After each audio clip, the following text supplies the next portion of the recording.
Yuhu, subscribe ya. Yuhu, subscribe ya. Halo. Yuk kita makan siang. Apapun makanannya, yang penting ini sambelnya Shay. Lihat sambelnya mantap.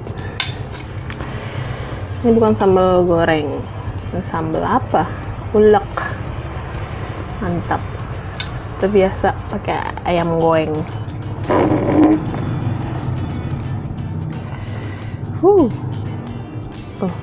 Ini ada tempe, bakwan tempe, ini labu siam direbus, ini ayam goreng. Mari kita makan.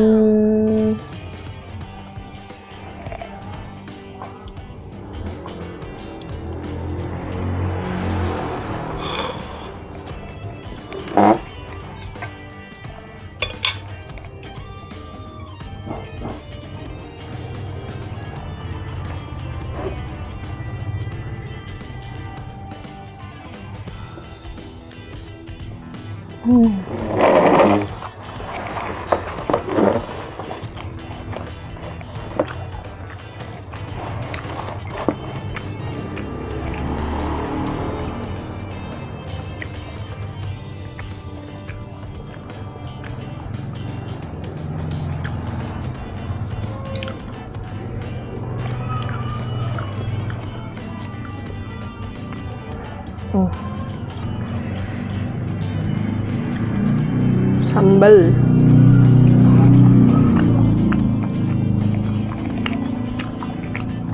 panas ya.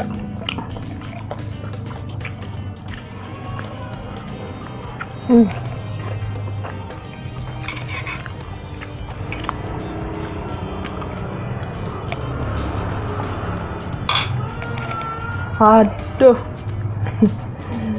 Seperti biasa selalu ada tangis kesedihan dari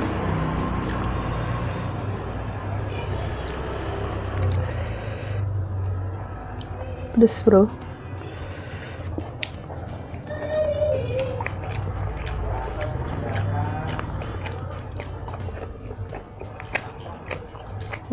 Habis siang tunggu di mangkok.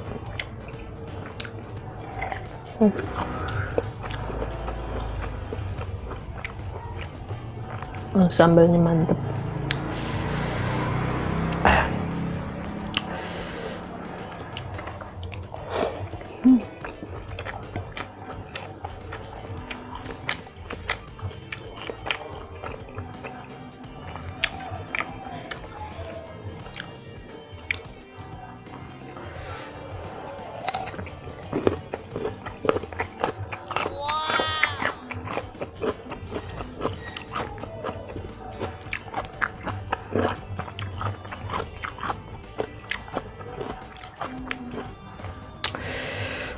Karena PSBB, jadi kita bikin video makan aja dulu di rumah ya.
Nih, mantap bakwan tempe.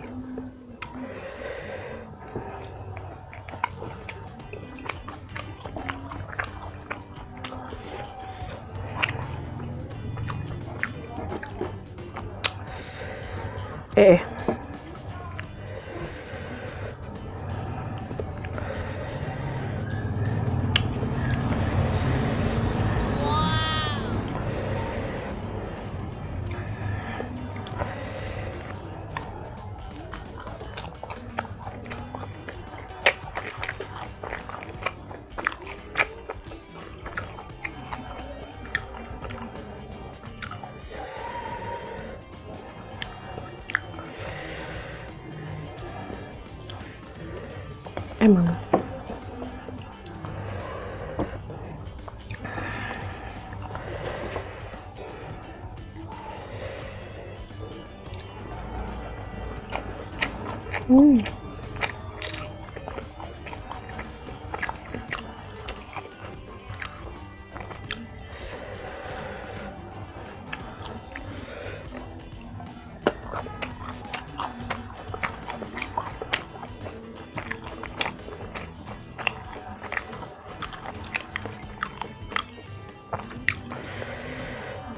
As always, ayam goreng.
Enak ya, masih ceklok-ceklok.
Terakhir cembek sambal.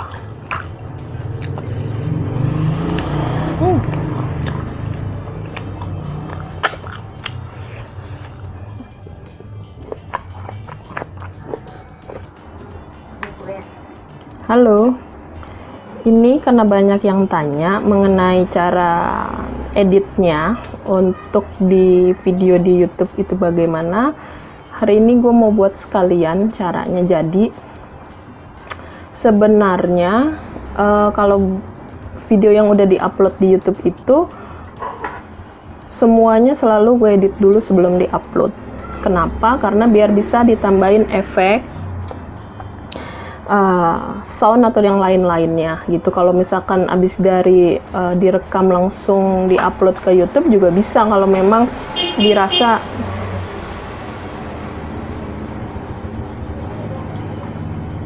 rumahnya rame ya.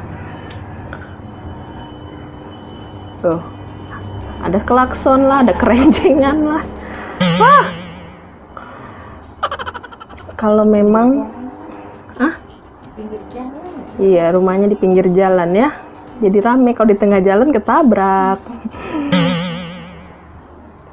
Jadi kalau seandainya habis dari rekam videonya, tuh kan, ada lagi tok-tok. Sebayangin kan berapa kali take gue buat bikin video tuh. Mantap.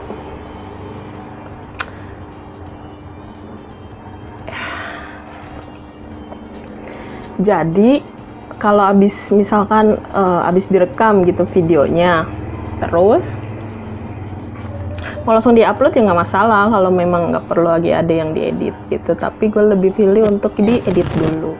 Jadi abis direkam videonya, gue edit pakai Filmora. Nih pakai Filmora 9. Ya, tunggu dulu, kita buka.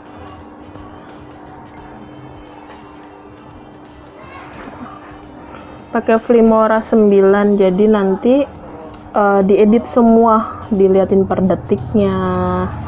Ada yang mau dikasih sound atau enggak, ada yang mau dikasih efek atau enggak. Ada yang harus diedit atau enggak gitu. Mau lambret ya.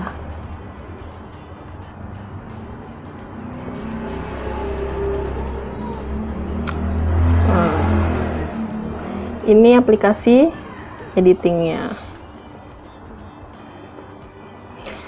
Yang sulit dari bikin YouTube ini adalah ngeditnya. Kadang ngeditnya itu bisa seharian. Apalagi kalau video durasinya panjang, itu bisa ngeditnya lama banget karena harus diperhatiin per detiknya, harus diperhatiin gitu. Tapi memang kalau bikin video durasinya pendek pun nggak bagus karena setahu gua itu minimum 10 menit. Kalau di bawah ya disarankan 10 menit lah intinya gitu. Dari pihak dari kalau gue baca dari teman-teman yang lain, kalau ngelihat video-video lain gitu ya yang udah duluan di YouTube ini, mereka menyarankan minimum 10 menit untuk durasi videonya gitu. Jadi diusahain untuk setiap bikin video itu rekamnya di atas 10 menit biar saat diedit itu masih ada ya setidaknya durasi 10 menit itu masih sampai lah gitu intinya. Ngerti nggak? Ngerti lah ya. Hapusin dulu biar nggak berat. Ini yang editan sebelumnya.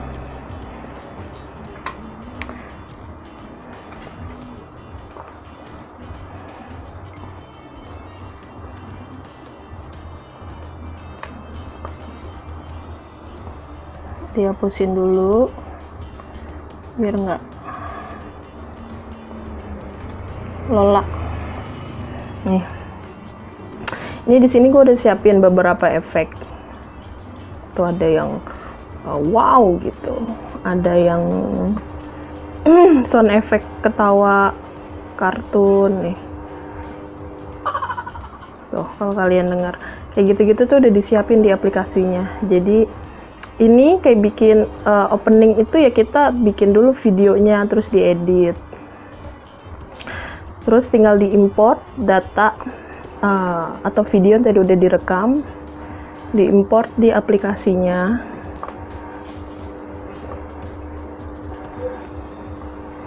Tadi nge-save-nya di September. Nih videonya. Ini mau kita edit.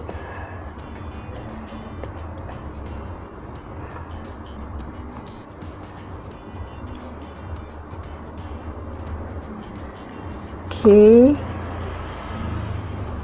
Biasanya aku taruh openingnya dulu.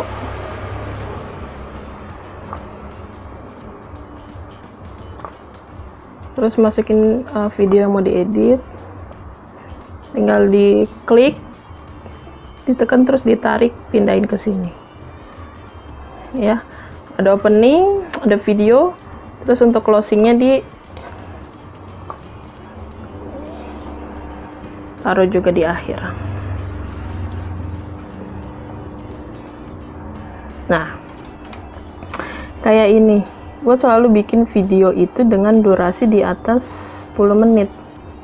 Biar nanti ketika harus ada yang diedit, dia masih menyisakan banyak durasi gitu. Ya. Nah, ini setiap detiknya itu dilihat di sini. Di sini nih gambarannya.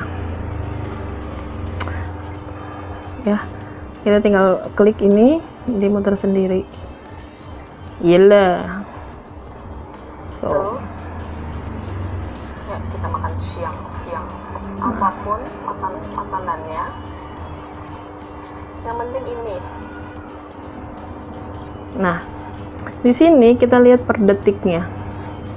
Di detik keberapa yang harus di-cut, di detik berapa yang harus dikasih efek sound, misalkan ada suara efek kartun ketawa kah, atau yang suara apapun gitu, atau dikasih musiknya mau berapa menit. Nah, kita nih di sini kebetulan gue udah import untuk musik. Ini musik tuh, karena rumahnya pinggir jalan ada aja suara-suara.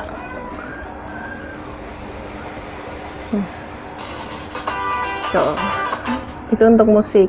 Ya, kita tarik musiknya. Biasanya gue selalu liatin itu di ujung. Biasanya musiknya selalu ditaruh di awal dan di akhir sebelum opening dan sebelum closing, video closing dan sebelum video opening gitu. Karena itu akan menjadi identitas untuk video kita. Nah, dari sini video sound. Nah, nanti kita tinggal lihat dia mau volumenya berapa tuh. Kan 6, biar suara videonya itu nggak kalah sama suara musiknya. Tuh, tinggal dicocokin nanti suara videonya itu kebanting nggak sama suara musik, apakah dia lebih kenceng suara musiknya atau suara videonya. Nah, dari sini nanti kita lihat per detiknya. Tuh, kita lihat per detiknya apakah ini gambar gunting ini untuk ngecut. Misalkan ada video di detik 1 sampai ke detik 5 itu harus di-cut, ya udah diklik ini, di-cut videonya. Itu apakah harus ada yang dikasih efek lainnya?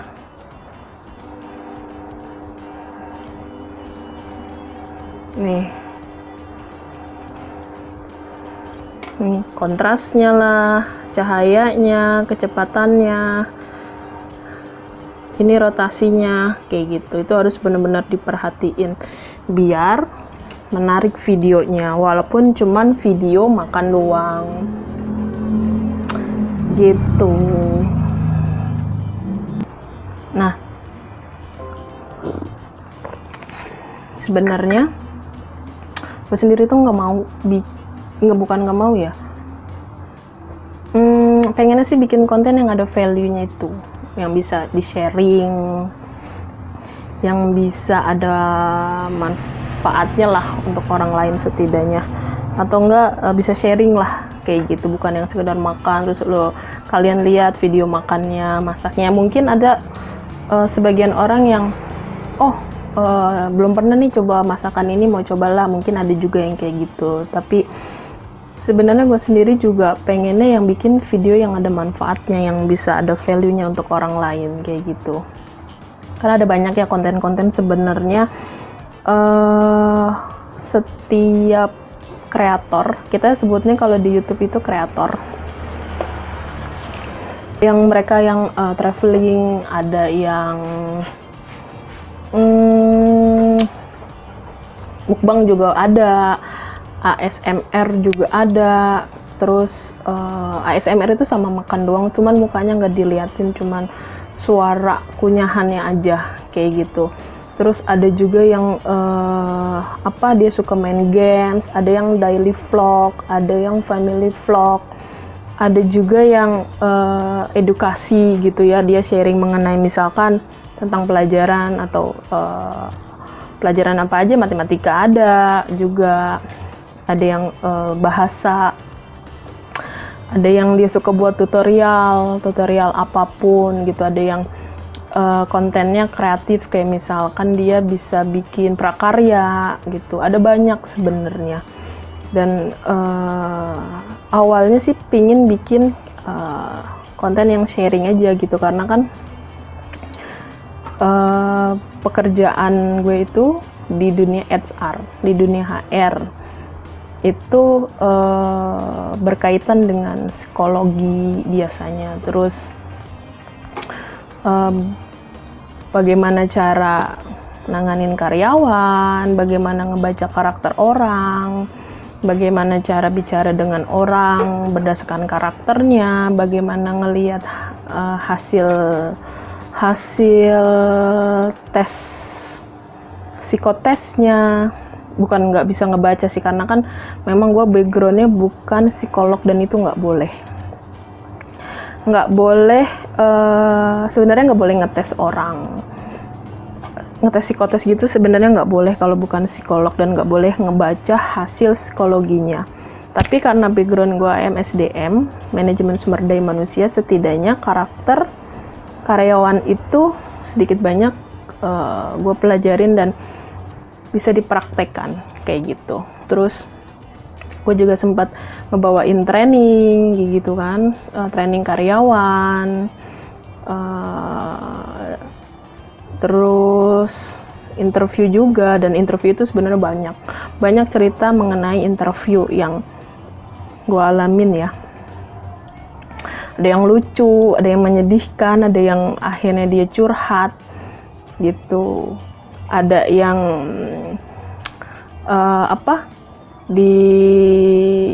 dicecar interview dia gemeteran, itu ada yang ngeselin juga gitu, ada gitu. Terus sebenarnya pengennya bikin kontennya yang kayak gitu, yang bisa ada value-nya ke kalian, ke teman-teman yang ngeliat ya. Cuman gimana ya, kurang belum saatnya. Nanti mungkin lama kelamaan gue bisa bikin konten-konten yang berbau dunia HR ya, atau itu seru sebenarnya. Kalau yang kita ketemu di dunia HR itu sebenarnya seru, karena kita ketemu orang baru selalu, hampir setiap hari. Gimana kita caranya nanganin orang, gimana caranya ngelihat orang berdasarkan karakternya gitu. Karena sering gue temuin gitu, biasanya kan ada pekerja yang kadang pekerjaannya menurut usernya atau menurut atasannya itu kurang bagus, dianggapnya nggak bisa kerja lah, dianggapnya apalah, dianggapnya kurang kompeten lah segala macam. Tapi sebenarnya kalau diajak diskusi dulu, biasanya kan kalau kita nih dari HR tuh biasanya persuasif ya, ngobrol dulu, kamu kenapa, apa yang udah dipelajarin, apa yang udah kamu dapetin, ilmu apa selama sebulan mungkin, atau 2 bulan, atau bahkan 3 bulan ini gitu. Itu biasanya kita ngobrol dulu, dan kebanyakan dari mereka kadang ada yang punya masalah pribadinya yang menyebabkan pekerjaannya kurang oke. Ada banyak sebenarnya, ada banyak macam hal yang bukan cuman internal pekerjaan yang mempengaruhi seseorang bekerjanya kurang produktif. Ada faktor lain lah, itu yang biasanya dibongkar nih sama kita, orang-orang HR. Apa sih yang buat dia tuh kerjaannya kayaknya kurang, terus jarang masuk misalkan gitu. Memang nggak semuanya berdasarkan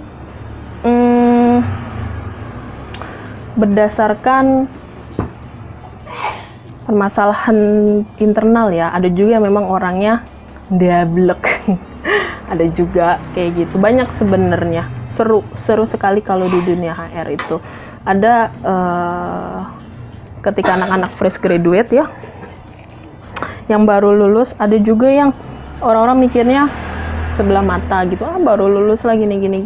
Tapi ada juga yang sebenarnya anak-anak fresh graduate itu lebih oke dibanding yang sudah berpengalaman. Ada yang memang sudah pendidikannya tinggi, dia mengeluhkan, sering banget dia mengeluhkan bahwa dia memang sudah levelnya sudah tinggi ya. Dia mengeluhkan bahwa lingkungan kerjaannya kurang, anak-anak timnya kurang oke. Timnya kurang oke, selalu ngeluhnya kurang oke. Ternyata setelah diamatin, ternyata dia sendiri yang gak oke. Gitu. Jadi sebenarnya banyak faktor yang bisa digali dan bisa diceritakan kepada teman-teman semua.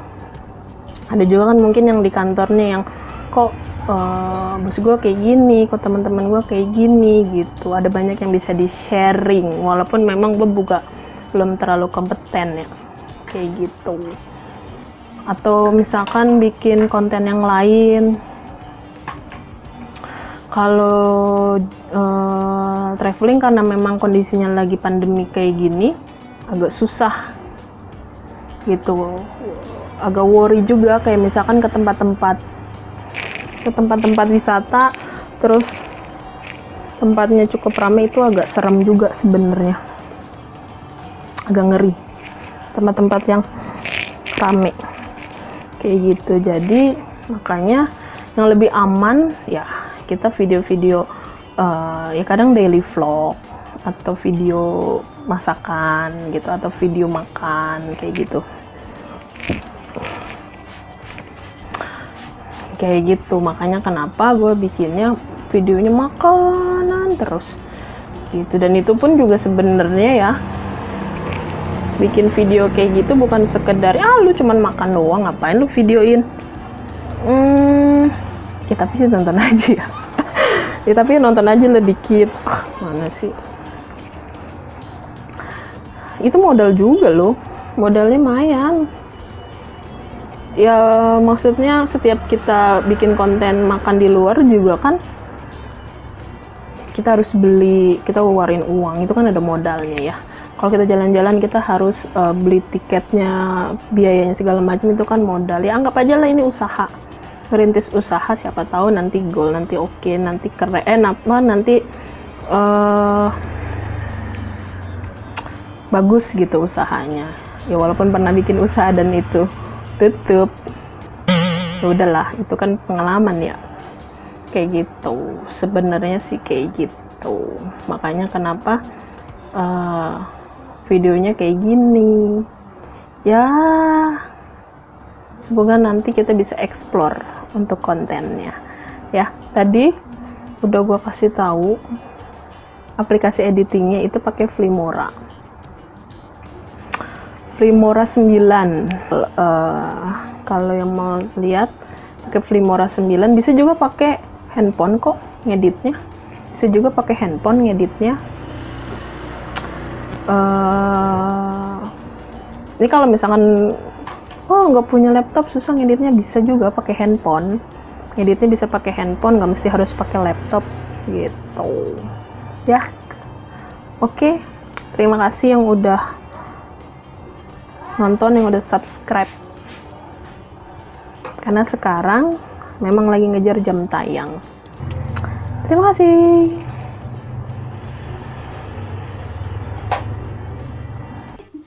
Yuhu, subscribe ya. Yuhu, subscribe ya.